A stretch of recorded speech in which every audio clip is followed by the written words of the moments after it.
25 small truths is by no means an allusion to some Vitruvian manifesto. Instead, these small truths are personal reflections and observations, and perhaps reminders of lessons learned when I was a student and sitting there learning from architects.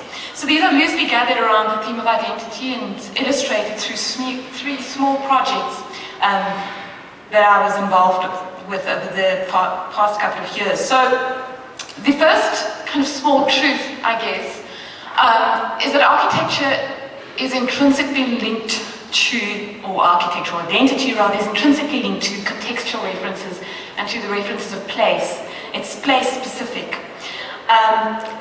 The second thing, before I start with the three small projects, is that clients often mistake the idea of identity in architecture with being associated with a particular image. Almost on a daily basis in practice, we get clients who ask us, even before we've been appointed for a particular job, to just do a quick rendering, photorealistic, of what the building is going to look like from the corner.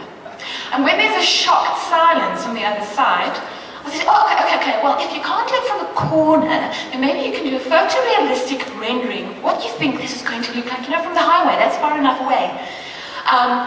And so we continue to get challenged with these ideas of image linked to the idea of architecture. And surely architecture is more than that. It's about ideas that are informed by a series of contextual references and, of course, limitations that are beyond just an image per se. An image hopefully comes last. So it's about ideas and not images. The three projects that I wish to share today are demonstrative of taking contextual cues in that sense. The first one will deal with, or the first of the three projects will deal with the idea of wall, surface and memory. The second one also deals with the idea of wall, but perhaps the non-wall or the permeable wall. And the last one will deal with the continuum of the neighborhood wall, which is the inhabited edge. So the very first project was done in 2006, as Henry's already mentioned. This was when I was working in Cape Town for the firm ACG Architects under Malcolm Campbell. And it was for the design of a memorial, which was part of the City of Cape Town Memory Project Initiative. And my project won this particular competition. I did it with the help of Shirley Gunn, who's a political activist. And together we trudged the streets of Athlone looking for the individuals who were linked to the particular incident that we had to memorialize. The competition was about erecting a memorial for an event that took place at the height of the anti-apartheid struggle in 1985. And in our search for looking for the layers of memory that we could find within Athlone that would refer to this particular event, I decided to ignore the competition site completely and instead to work on a sidewalk. And the reason for that was that we found a very crude graffiti wall on a very ugly fibercrete wall, in fact, which is actually not on one of these photographs which you'll see just now. And I decided to start with that and rather layer that as a context, or as memorializing an existing commemorative idea or story on a wall. So the red line that you see is actually where the very humble installation inhabits the sidewalk in Thornton Road in Athlone. And the idea was very simple. I wanted to frame the existing graffiti wall on the one hand, and on the other hand, I also wanted to preserve it, and that ultimately became the memorial and not so much an architectural statement at the end of the day. And so the concept was very simple. As you see, it was to be a screen that would sit shy from the existing wall and that would frame the words that were graffitied onto the particular wall. And at the center of this screen would be, which you'll see in the middle there, perhaps the next slide shows it as well, maybe just going back there.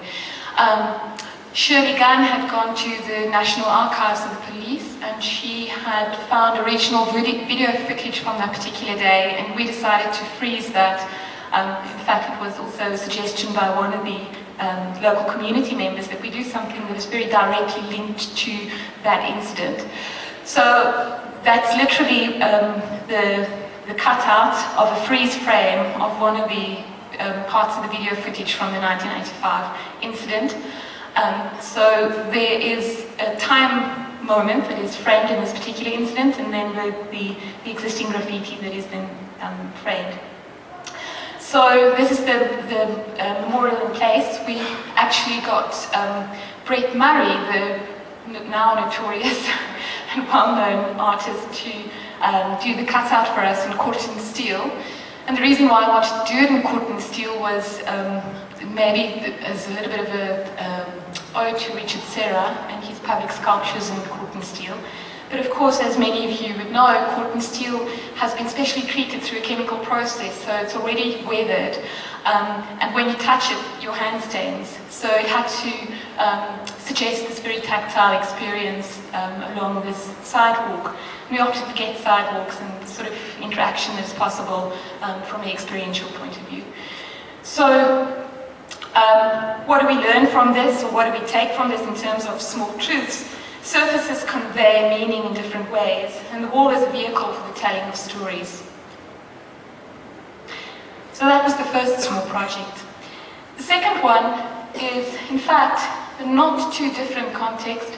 I really love working in sort of grainy areas of South Africa. I'll come back to that in a second. This is perhaps the best slide to explain the specifics of this context. It's part of the NDPG program of National Treasury to do urban upgrades. And so they identify areas where urban upgrade is required with the hope that it would catalyze external investment into particular areas.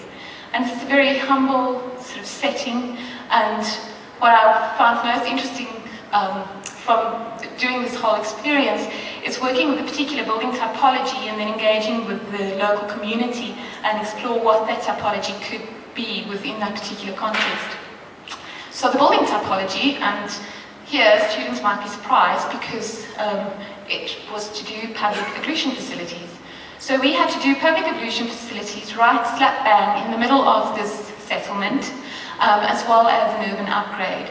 So what can an ablution facility be within this context, and how can it in some way contribute to the notion of identity?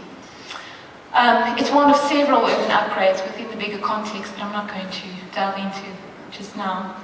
That's Tarbell with his small stand on the site under one of the trees. And so our intervention is very simple.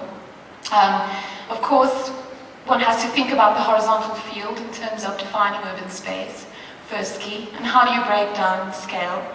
How do you provide in the basic needs of things like shade and meaningful place, seating, water for drinking, and very simple architectural, robust architectural aesthetics. And then using a public ablution facility to actually define or provide identity in this particular area. The reason why I have the slide up is here I learned lessons from Peter Rich to the, on your left and my both left and right. On the left-hand side of the screen are images by, or beautiful drawings by Peter Rich, and on the right, my very simple interpretation of that. And what do I learn from him? I learned that you can translate architectural identity that references traditional form in an abstract and in a very simple way. And so we decided to place the public ablution facility as geometric forms on a podium that would create spaces in between and not have a front and a back, which seems to be the ubiquitous form associated with public facilities or ablution facilities. So what you see are various forms that are placed on a platform. We had an incredibly limited budget, and we had to provide an architectural space that would be very robust. So this is the before, and that's the idea of after. I mentioned earlier on the idea of wall, non-wall. So sometimes it's necessary to create an edge, but not create a wall, but permeable edge, which hopefully in this case it does create. So the idea is also to create an open-ended architecture that could be interpreted in a myriad ways, where the public ablution facility helps to provide a sense of enclosure and a sense of space and edge and boundary within an urban environment. So it tries to be open-ended, and it provides for various uses.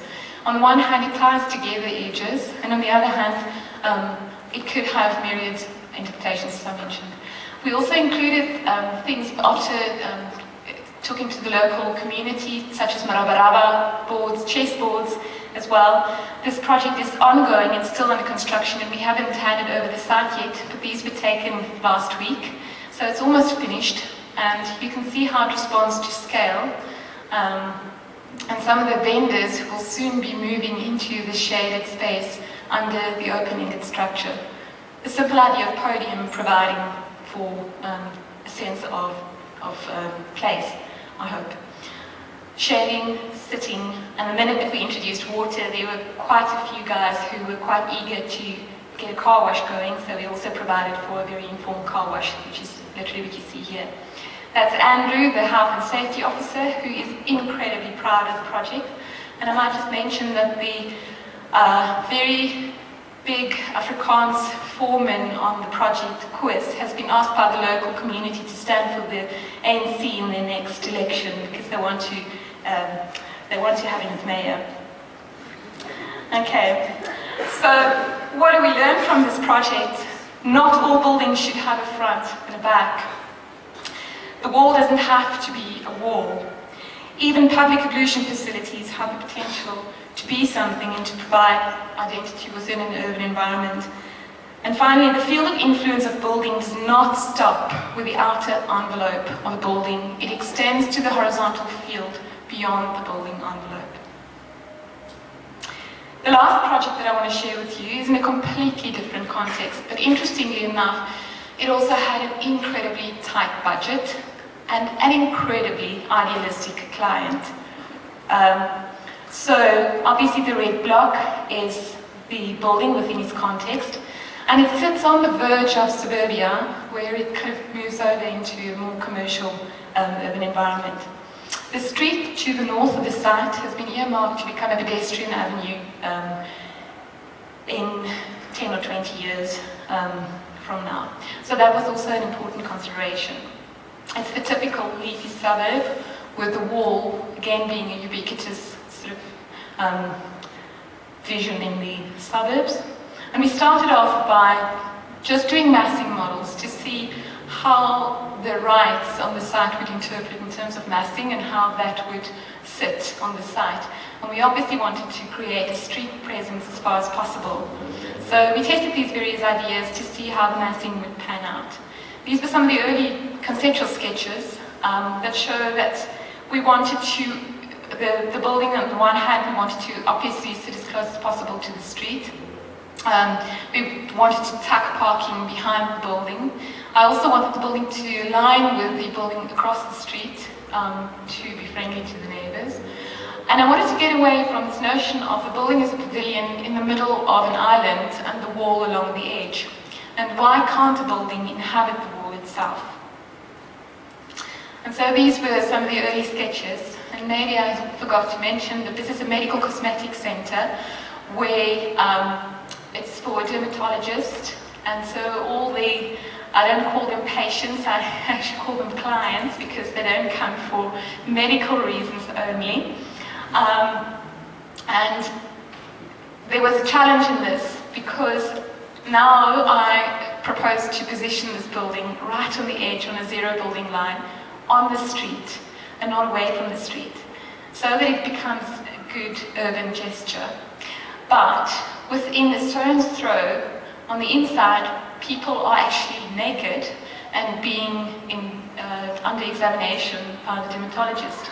And so obviously there were issues in terms of layering and privacy.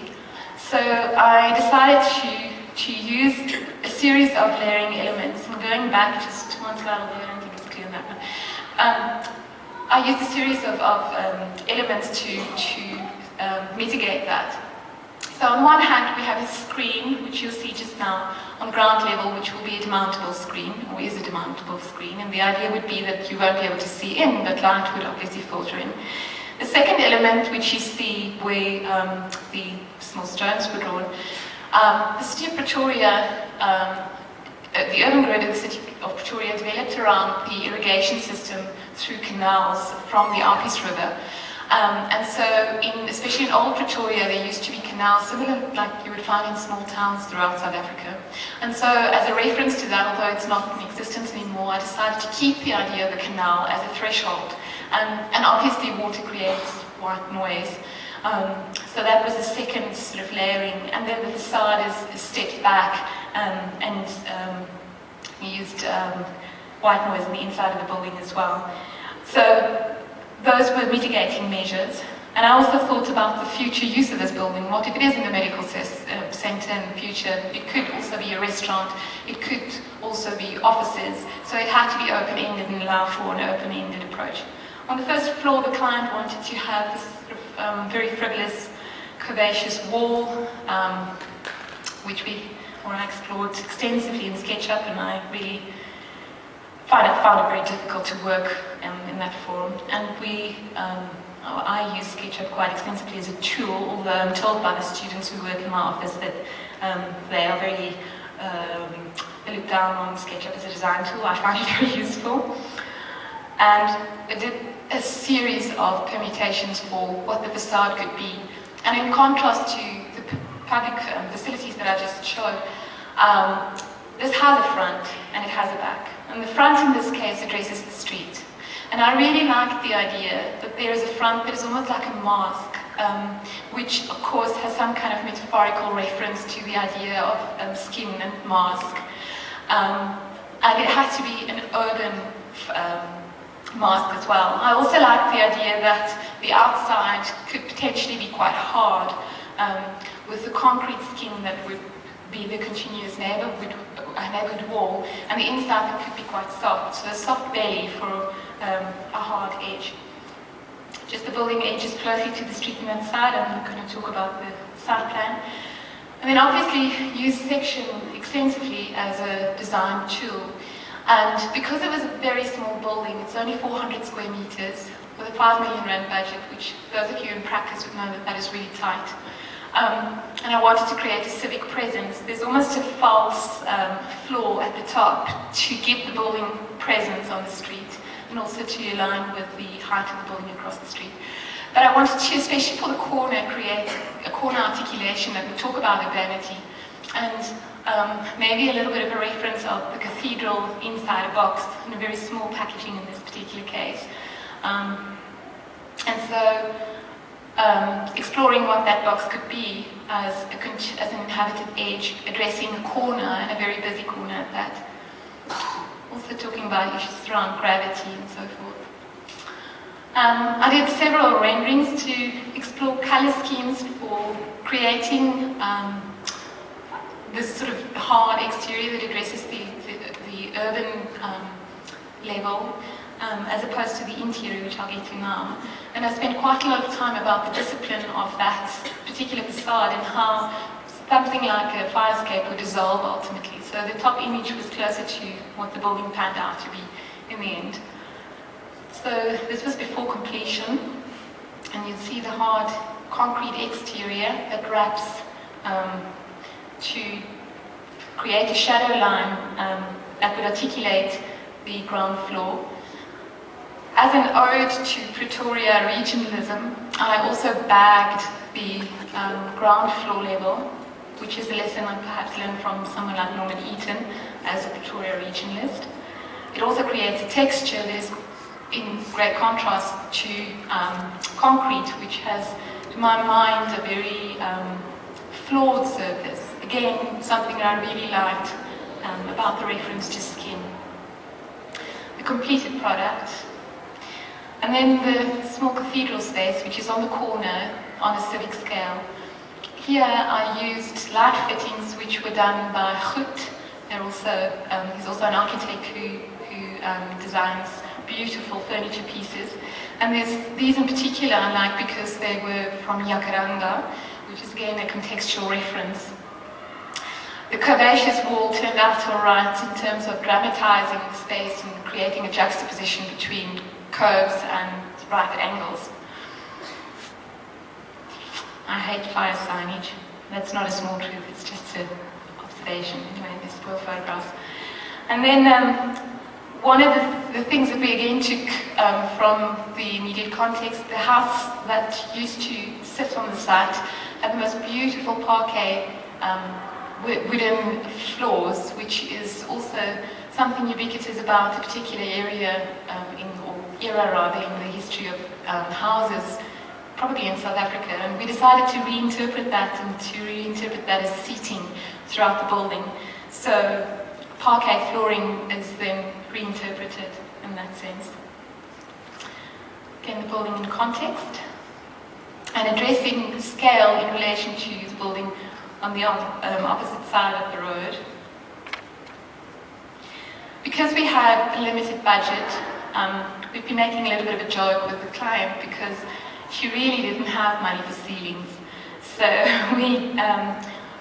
we used off-shutter concrete, and what you get, and it's not clear in these images, but you get the grain of the off-shutter concrete that is embedded in the soffit of the ceiling. And then on top of that, or layered above that, or below that, is the plywood ceiling, which again has a sort of grain. So there's a layering of the memory of timber. And of course the timber was important to create this warm belly for the building. Looking out to the street corner, the entranceway, and I must give credit here to Leon Krieger of Fluid Photography, who took these beautiful images. That's me on the stair, and just the night view. Well, what do we learn from this particular instance? Again, architectural identity, which is very much about the specifics, not only of the brief, but of place, and taking contextual cues that ultimately lead to an architecture that cannot sit anywhere else, that belongs to that particular place. One learns to build to the street wall and not necessarily create pavilions, although sometimes pavilions also obviously appropriate. Secondly, take time to create dynamic compositions because they encourage the eye to explore and they also give buildings a presence. But beyond that, the vertical also navigates what happens to the horizontal and dominates the horizontal field. And finally, some years ago, Louis Carroll was the Sophia Gray laureate. And I remember he said in his talk, never ever, students, when you are in practice, use water features. And that's my half-truth. Never do water features. They don't work. Thank you.